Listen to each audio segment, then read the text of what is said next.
En la segunda mitad del siglo XVI, el futuro rey de Francia, Enrico II, recibe un regalo de un anónimo.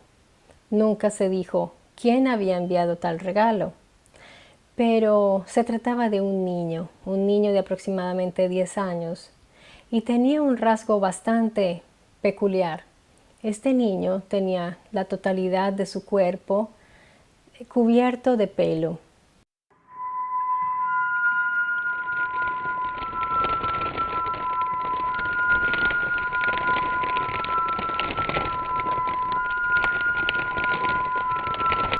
Era un niño muy hermoso. El niño se llamaba Pedro González. Venía de una de las Islas Canarias, de Tenerife, donde lo habían apartado de su familia, quién sabe en qué circunstancias, para enviárselo como regalo al rey, al futuro rey, Enrico II. A nosotros esto nos parece muy extraño, pero en aquella época se solía hacer ese tipo de regalos, sobre todo tratándose de personas especiales, distintas, por llamarlo de alguna manera, porque para ellos se trataba de excentricidades y de exotismo, y más aún viniendo de las lejanas Islas Canarias. Enrico II acoge inmediatamente al niño en su corte y lo pone a estudiar. El niño comienza a estudiar y llega a obtener el título de don. En aquella época el título de don era un título noble, así que era muy importante, pero no les he mencionado que este niño, Pedro González, ya pertenecía a la nobleza local de la isla de donde venía, de Tenerife, de manera de que ya tenía una cierta proveniencia, no era cualquier niño. Sin embargo, aquí en la corte él empieza a estudiar, a aprender el francés, a codearse con personas de la corte, con reyes, con marqueses, y la esposa de Enrique II, Caterine de Médicis, le consigue una esposa a Pedro González. Otra costumbre de aquella época, combinar los matrimonios, arreglarlos. Ella le consigue una hermosísima jovencita, tenía 20 años menos que Pedro, y se casan y tienen hijos. Ustedes se estarán preguntando cómo eran los hijos. Pues bien, algunos nacieron con esta característica, tenían pelo en su cuerpo, en su rostro, menos en las palmas de las manos y de los pies y en la zona de la boca. Esto hoy día sabemos que se llama hipertricosis y es catalogado como una enfermedad rarísima congénita, de manera que se transmite por genéticamente en la familia. Así que obviamente algunos niños nacieron con estas características, pero otros no. Otros salieron sin el pelito en el cuerpo. Ahora, esta familia ya era llamada los salvajes o los peludos, o también los peludos salvajes, les tenían este apodo. Por ejemplo, a Pedro González, allí en la corte se le solía llamar Barbet, porque es el nombre de una raza y le encontraban cierto parecido. Ya se podrán imaginar, pues, estas personas cómo se van formando dentro de una sociedad que los ve distintos y que los llama así. Eran considerados como todavía no lograban identificarlos, así que algunos los veían con curiosidad, otros pues en medio de su perplejidad se maravillaban, despertaban muchísima curiosidad y eran visitados a veces por naturalistas que trataban de entender en qué punto de la especie se encontraban, si eran animales, si eran humanos o si eran ambas cosas. Esto causó mucha perplejidad, esta enfermedad, y es muy rara por los pocos casos que se dan aún hoy día.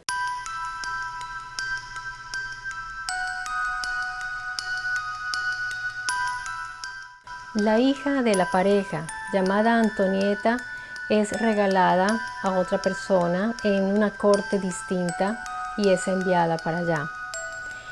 Ellos luego, después de que mueren los reyes, se trasladan para Parma, una ciudad en Italia, y ahí llevan una vida más encerrada, más aislada. La persona que se encarga de ellos en esta nueva corte, que prácticamente es el dueño de esta familia, porque ellos pasan de un dueño a otro, los tutelan, los tienen muy bien en sus residencias y todo, pero siempre son sus dueños.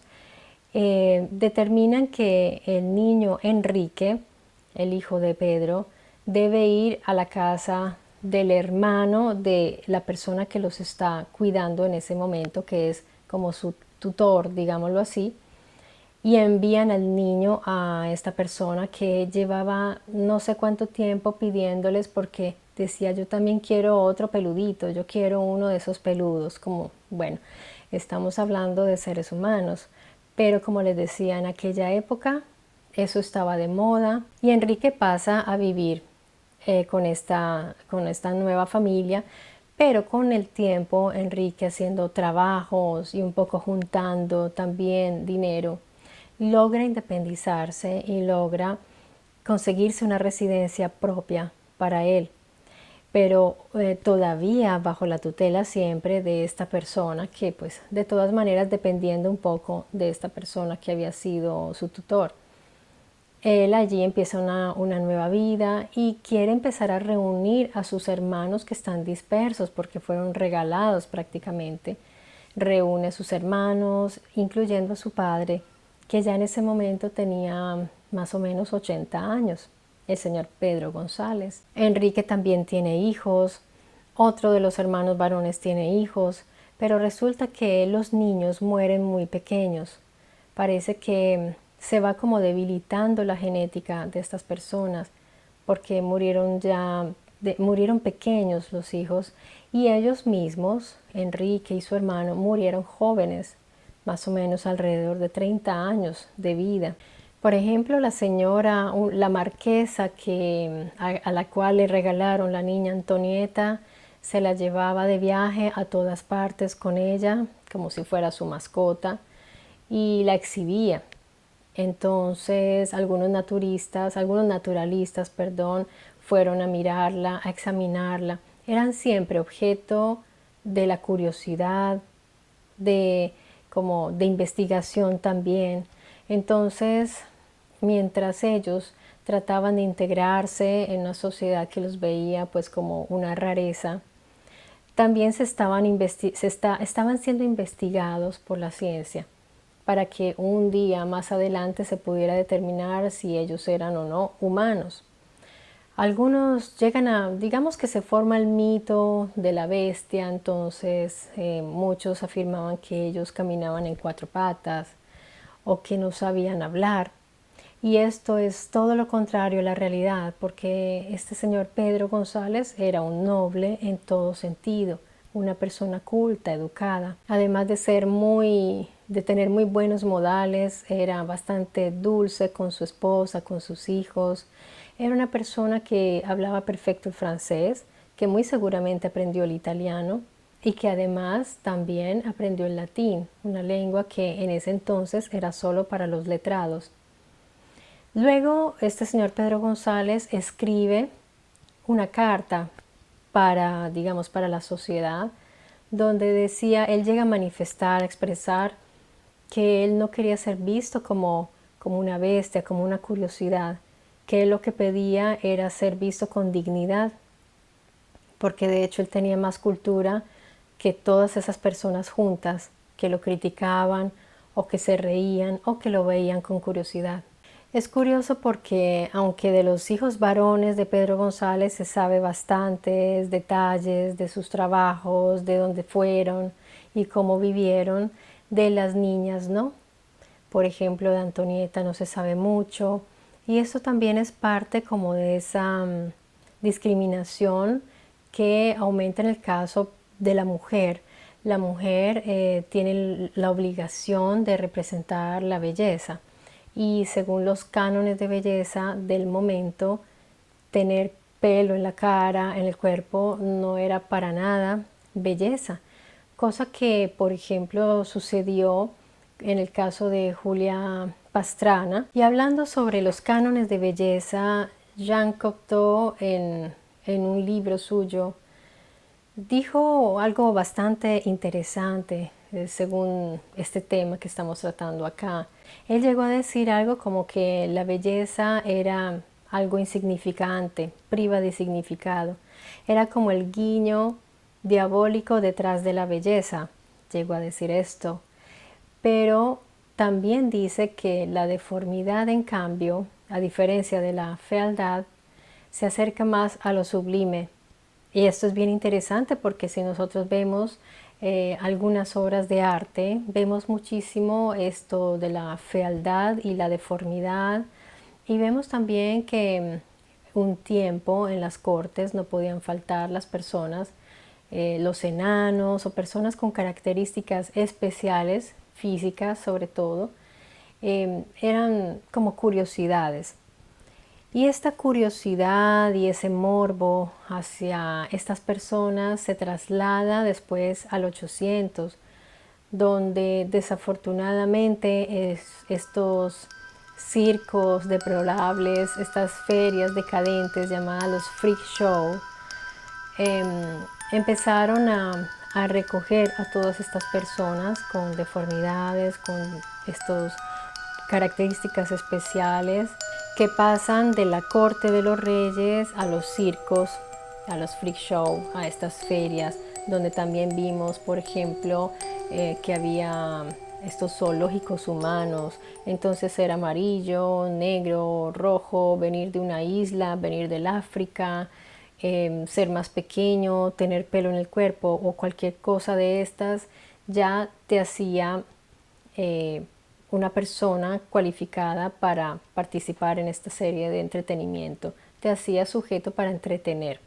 Hay una leyenda respecto a cómo se conocieron Pedro y Caterine. Caterina de Medici, ella arregló el matrimonio y se dice que ella escogió una de sus damiselas de la corte, la más bonita,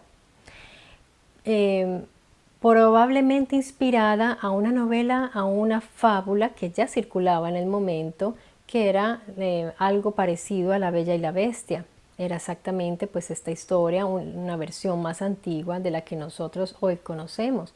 Así que ya en esa época existía esta fábula y se piensa que es mucho, mucho más antigua. Y se dice que Caterina se inspiró a esta historia romántica para crear su Bella y su Bestia, y por eso organizó tal matrimonio. Y dicen que cuando Caterine, la esposa de Pedro, cuando supo con quién se tenía que casar, se desmayó. Esto nadie lo puede confirmar porque son solo leyendas o mitos que se van formando. Quizás sea verdad, quizás no. Esto no lo podemos saber. Pero sí podemos ver la similitud de estas historias.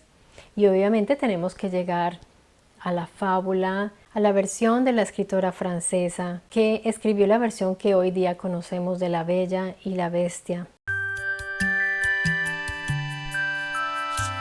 Bella, si se dan cuenta, Bella, la llamamos siempre Bella, pero no sabemos su nombre, porque el adjetivo Bella se convierte en un sustantivo. Ella misma es la portadora de la belleza. Así que ella es bella en todo sentido. Los cuentos populares son uno de los medios que se ha usado para transmitir un tipo de comportamiento, un tipo de actitud, unos cánones, no solamente de belleza física, sino de actitud, de comportamiento. Porque resulta que si Bella hubiera sido solo hermosa físicamente, pero hubiera sido rebelde, hubiera sido una muchacha que hubiera hecho todo lo contrario a lo que en ese momento se pensaba como el comportamiento femenino, que era la docilidad, la sumisión, la dulzura, la feminidad, ¿no? Todos estos ideales femeninos de aquella época, entonces ya no era bella. Ojo, porque si nosotros vemos las princesas, reúnen todas estas cualidades. Tienen la belleza física, pero sobre todo una belleza física acompañada por virtudes. La bondad, la caridad, la dulzura, la sumisión, todo esto, ¿no? En cambio, cuando sucede lo contrario, digamos que es muy bella, pero no reúne estas cualidades, ¿en que se convierte en la villana? Si nos fijamos, por ejemplo, en la mamá, en la madre de, perdón, la madrastra de Blancanieves, ¿cómo era? No era fea, era una mujer muy hermosa. Pero hay algo curioso, ella misma no estaba segura de su belleza física, porque no reunía las características de comportamiento y de actitud que se esperaban de una hermosa mujer, como lo era. Tan insegura estaba de su propia belleza física que siempre iba al espejo a preguntarle, y el espejo, ya cansado de repetir y repetir, sí, tú eres la más bella, hasta que ya un día se hartó y le dijo que era la pobre Blancanieves. Y fíjense en todas las villanas, son mujeres fatales. ¿Qué quiere decir? Que en esa época la mujer bella, pero que no reunía esos códigos morales que tenían las princesas, que nos ponen siempre como protagonistas, eran las villanas, eran las brujas, eran las malvadas y eran feas. O sea, era una fealdad, porque se ha siempre relacionado lo incorrecto, lo que no está bien, con la fealdad. Entonces, los cuentos populares del folclore eran el medio perfecto para vehicular un pensamiento, digamos, un comportamiento deseado, lo que se quería en ese momento. Es una propaganda prácticamente, porque lo que fue un tiempo, digamos, las primeras manifestaciones de esta manera de hacer propaganda, propaganda política, si lo queremos llamar de alguna manera, fueron las manifestaciones del arte rupestre, las primeras cosas, y luego vienen la tradición oral hasta que se convierte en escritura. Y todos estos medios de comunicación se han usado para transmitir lo que la sociedad se espera de sus individuos. Y si nosotros vemos todos los cuentos, lo que hemos visto hasta ahora en las fábulas, cuando vimos, por ejemplo, a Piel de Asno, es fantástica. Piel de Asno reúne todo esto que les estoy diciendo. La fealdad que ella se ponía encima, que cubría su belleza, era salvaje, precisamente. Y en La Bella y la Bestia, fíjense bien, la bestia, que se supone que es lo feo, lo que representa lo feo, en realidad era el poder sin máscaras, sin disfraz. Bella tiene la belleza, la virtud y todas las cualidades para triunfar, pero ella viene de una familia, de un comerciante, y llega a la casa de quién, de la bestia, que vive en un palacio espectacular y pues vive con mucho lujo y tiene todo, ¿no? Todo lo que Bella y su familia no tienen. Bella consigue todo lo que quiere, y vemos que ese estereotipo de la princesa, de la cual que representa todo lo que la sociedad se espera de ella, poco a poco ha ido cambiando, porque ya hemos visto más princesas guerreras, están tratando como de romper ya con ese esquema, y ya vemos princesas que se suben a los árboles, que tiran flechas, que se suben a los caballos. Muy distinto a estas fábulas antiguas, donde pues la hermosa princesa no solo tenía que ser hermosa, sino también delicada, femenina, y encajar en ese modelo, encajar tal como tenían que encajar los zapatitos, el zapatito de cristal en los pies de las hermanastras de Cenicienta, por ejemplo, que por más esfuerzos que hicieran, sus pies eran muy grandes. Esto de los pies grandes dice mucho, porque si vemos el tamaño de la zapatillita de cristal de Cenicienta, quiere decir que ella tenía los piecitos pequeños. Me viene en mente esta costumbre de la cultura china, donde se vendaban los pies. Creo que ya por fortuna esto terminó, esa tradición, pero se deformaban los pies para que fueran pequeñitos. Entonces no se hacían los zapatos normales, sino que ellas tenían que encuadrar sus piecitos, tenían que ser deformados para que pudieran usar zapatos pequeños. Y fíjense, esto que hace, esto hace mujeres inútiles que no pueden caminar muy lejos.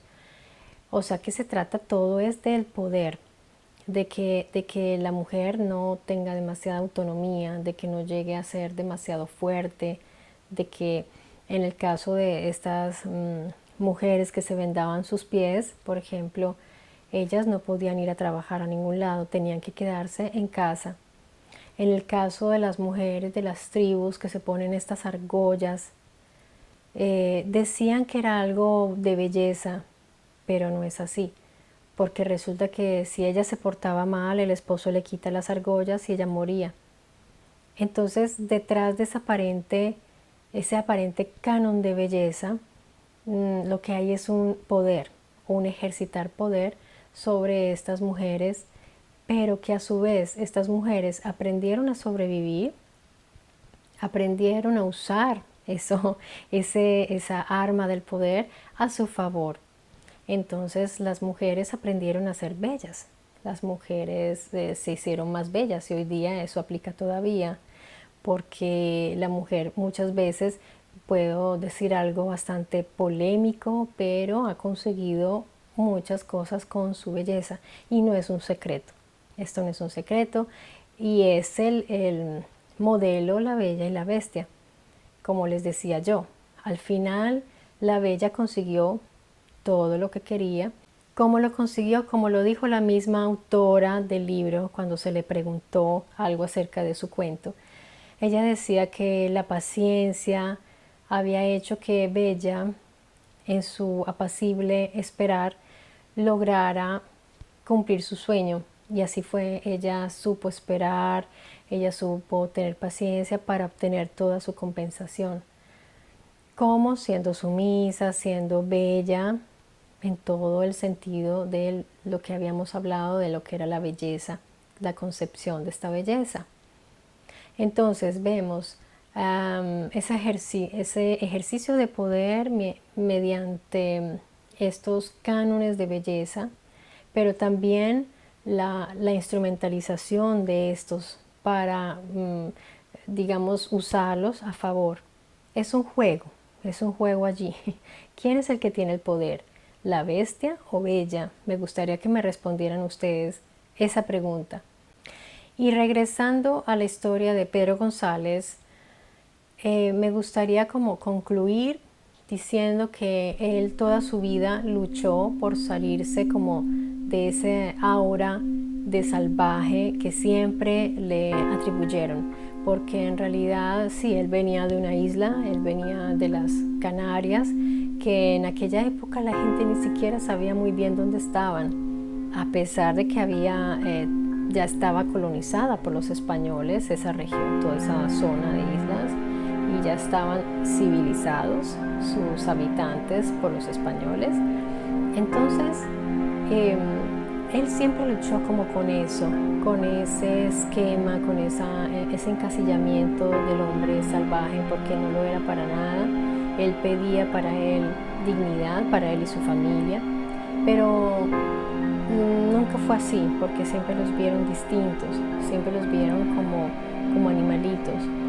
Eso hoy día ya afortunadamente ha cambiado y hoy día las poquísimas personas que sufren de hipertricosis son seguramente tratadas con toda la dignidad del mundo, y antes nos admiramos de ver que hay personas diferentes, nos llama la atención y queremos saber por qué, pero no con ese morbo y con esa curiosidad de mirarlos como si fueran algo no identificado, porque sabemos perfectamente que son seres humanos.